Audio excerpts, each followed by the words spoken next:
Today we are taking a look at the Nike Kobe 6 Protro Grinch. Welcome back to Kicks on Kicks, my channel where I review sneakers. And today we're looking at the Nike Kobe 6 Protro in the Grinch colorway. These courtesy of the homies in the description down below.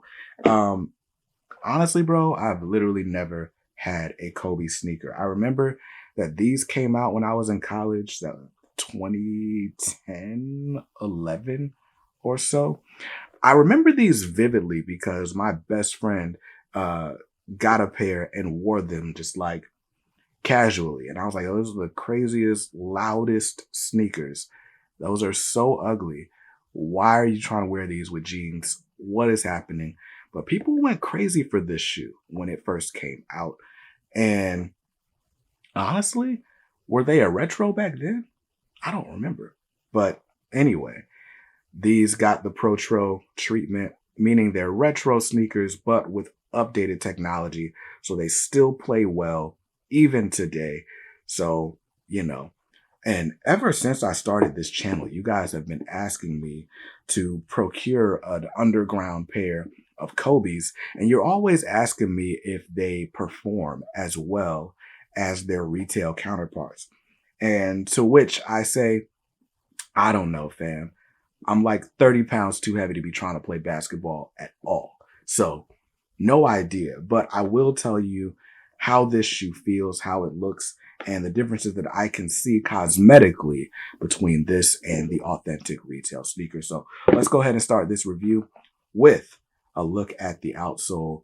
This is actually kind of two materials on the outsole. You got this translucent green that almost looks like it should glow in the dark, but it doesn't glow in the dark.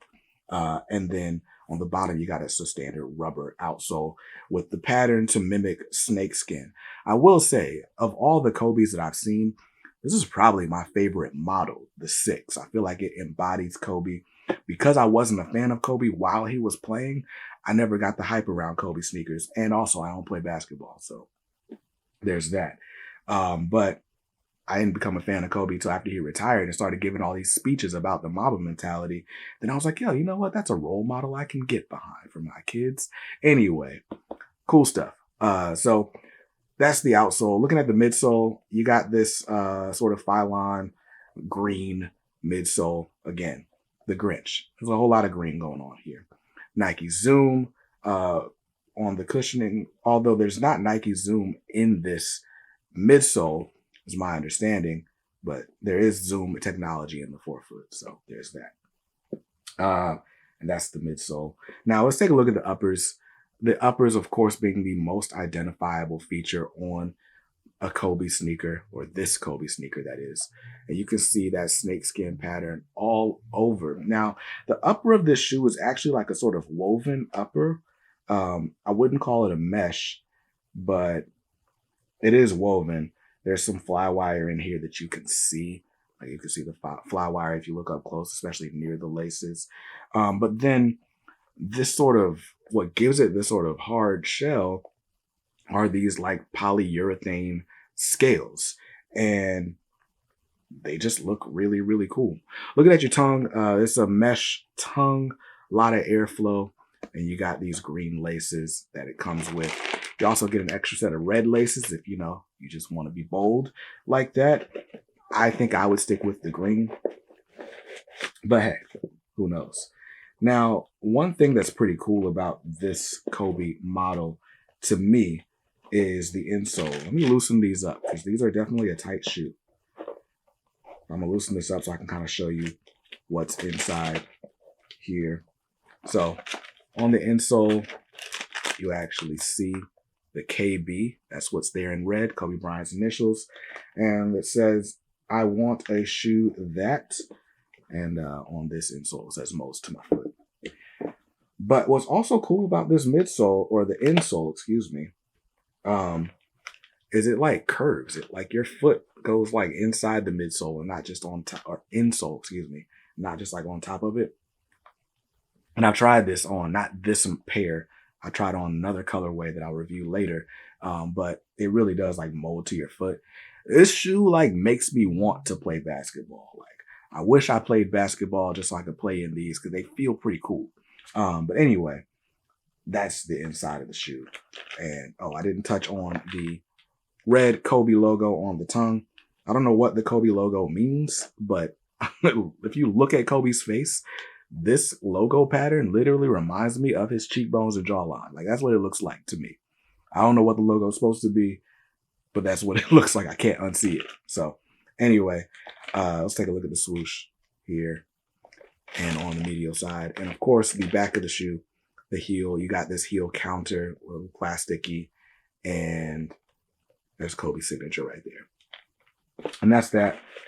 Now let's talk about the packaging real quick. Packaging is nothing special. Standard Kobe box, that spot gloss Kobe logo with the signature.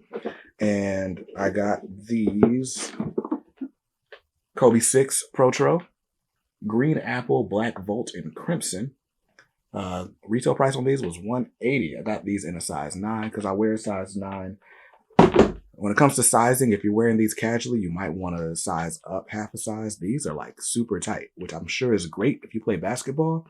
But if you don't play basketball, I don't think there's a reason to have your sneakers be this tight on your foot. But hey, I kind of like the snug fit, so I'm glad I didn't size up. But just a heads up, you got a wide foot or you like your shoes a little more loose on your foot, even when you like unlace these, they still fit your foot kind of snug, which, like I said, I like unlacing my shoes, so I like the fact that I can do that. But anyway, that's the size and that's the fit. As far as legit checking indicators, on these, generally what you're looking for is the quality of these polyurethane dots, the quality, the placement, the glossiness, and the color. The replica factories don't always get the color right.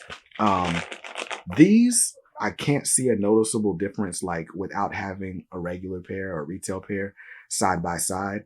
I will say other colorways are more obviously fake. So that's that. Again, as far as performance, I can't tell you how these perform.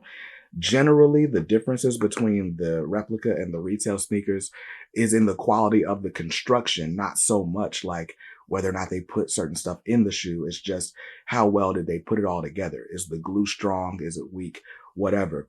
So I don't know that I ever trust a rep to perform as well as the retail. Like if performance was important to me, if my career was on the line, if $1 million contract was on the line and the difference between me not hurting my foot and hurting my foot was wearing the replica versus wearing the retail, I'm just going to be safe and go with the retail. So that's that. Although most of us that play basketball, most of you that play basketball aren't playing for millions of dollars. Now, other legit checking indicators. I can tell you right now, this tag will not come on your retail shoe. This one that says Max, pretty sure that's just a tag from the rep factory. So you can check that out.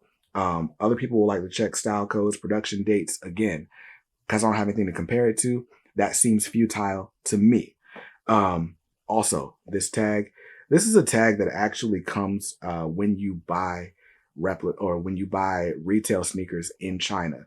It doesn't come if you buy them in the Americas or Europe or anywhere else, honestly, if I'm not mistaken. So this, while it's not a foolproof method of checking, it's probably a pretty solid method. If you get your shoe with this, you might want to be a little bit more suspicious than you would have been otherwise. Other than that, man, just enjoy the shoe until Kobe's line relaunches this summer, according to Nike. So until then, hey, you got options. I'll see you guys in another review real soon. Peace.